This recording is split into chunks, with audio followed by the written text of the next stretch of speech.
Hi Aquarius, February 2025. Ito na po ang inyong reading. Kuha lang tayo ng ilang messages para sa inyo para sa bagong buwan na ito ng Pebrero.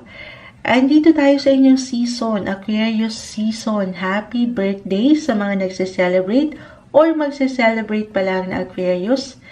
Saan ba tayo? Ayan. Okay, happy birthday po. Tingnan natin anong kailangan marinig ng mga Aquarius ngayon. Mensaheng gabay para sa taong maaring makapakinig nito na Aquarius, February 2025. Message? Advice para sa mga Aquarius ngayong bagong buwan ng February sa taong nakikinig ngayon. Anong kailangan mong marinig? Hindi natin pipigilan. Excited? Di pa nga ko yan. Anong kailangan mong marinig ngayon, Aquarius? Guidance. Pati ako, magugulatin lang po si Moonchild. Medyo nasasobrahan tayo sa kape. Tayo po ay live na live sa ating YT. Habang tayo nagkakapi, ay time check, almost 3 a.m. guys. Kaya parang, ito na. Hindi na maano si Moonchild. Lutang na. Hindi. Ito na. Page of Pentacles, Reverse. The Eight of Cups, Reverse. The Ace of Swords. The Knight of Pentacles. Seven of Pentacles. Ang dami pala. Nine of Swords. Ten of Wands. And the 10. 10 ang rating, guys. 10 of Wands. 10 of Pentacles. Kompleto, Ricardo. Ayan, hindi madali ang ilang sitwasyon. I will be honest. Pero ito ay something merong kapalit. Yung ilang hindi kadalian sa buhay na pwedeng nararamdaman ng ilan sa inyo ngayon pa lang, Aquarius. Physically, mentally, emotionally, may bigat akong nakikita. The Ten of Wands, kita mo. Dalahin.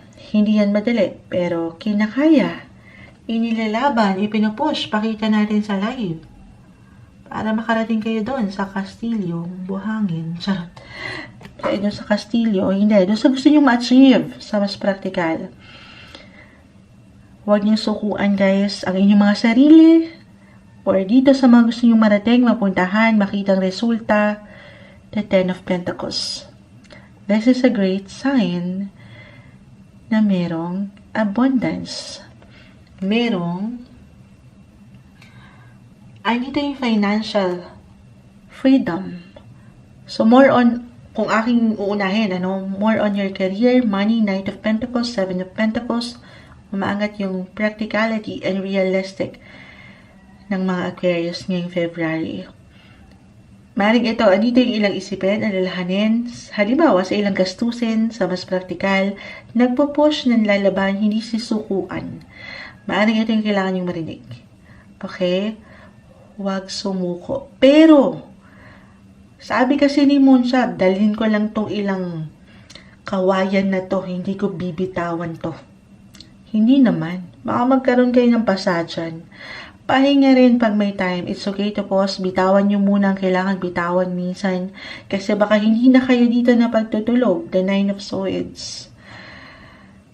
So, hindi na ganun ka-healthy yung energy. It could be physically, mentally, emotionally. Release anything or anyone that no longer serves you. Or parang hindi siya nagsaserve ng purpose right now. Kasi baka dyan magkaroon ng ilang blockage. Okay? Baka meron kayo na miss na opportunity, na chance. Dahil dito sa ilang bigat na ito, na hindi nyo mabita-bitawan. Focus, concentrate, eyes on the prize, Aquarius. Napakaganda. Take it easy lang. No pressure. Very futuristic kayong mag-isip. Knight of Pentacles, Seven of Pentacles, ang perfect nito.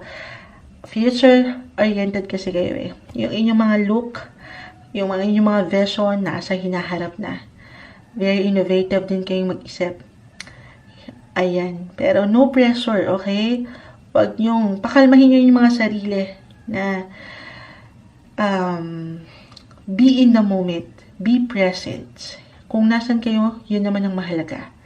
Okay? Go with the flow, sabay, nang hindi kayo naiinip or nagmamadali. Ayan. Other messages, eto na, merong kasiyahan, may selebrasyon, gaano man kaliit, kalaki, kasama, yung kayamanan na masasabi or matatawag nyo sa inyong buhay, pamilya, kapareha, mga bata. Yes po. Andito yung fulfillment, yung happiness.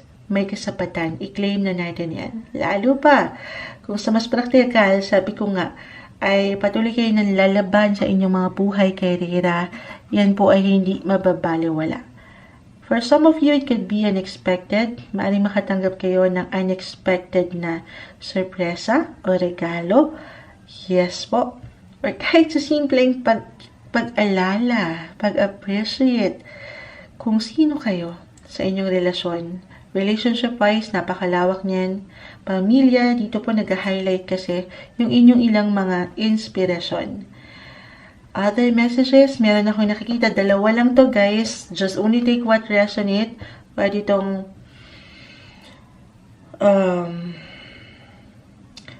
mag-apply sa inyong mga kapareha or naging kapareha. The 8 of Cups, nag-appear na naman siya. Maaring merong magbalik. Someone from the past. Or merong manumbalik. 2 yung nakukuha kong energy.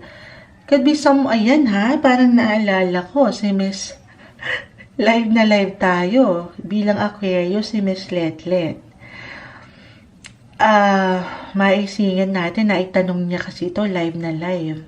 O merong magbabalik, someone new ba ito? Or someone from the past? 2 yung nakikita ni Moonchild. Paano na to? Could be someone new. Or someone from the past. For some of you. Okay? Maaring makita mo siya, magkakitaan kayo ulit, kahit over the net ito, in the right place, at the right time.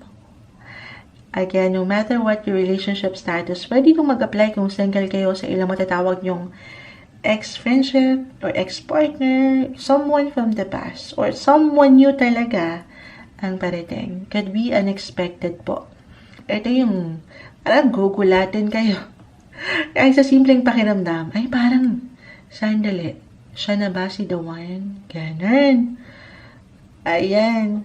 Or for some of you, andito na, in a relationship, couples, andito yung long-term na sitwasyon, relasyon, pagpaplano. Things are getting serious. Parang ganun. May paglalim, parang iba na ang ilang ganap. May baby dito, guys. For some of you, maaring merong mag-add up sa family member, a baby blessing. Hindi po isang medical advisor ang Moonchild. Simpleng tarot card reader lang tayo. Meron lang talagang umaangat minsan. Depende sa baraha, pero i-mention ko ito kung hindi ito sa inyo mismo mag-apply. Maring ito ay sa ilang miyembro ng pamilya. Reversal tayo. Merong baby.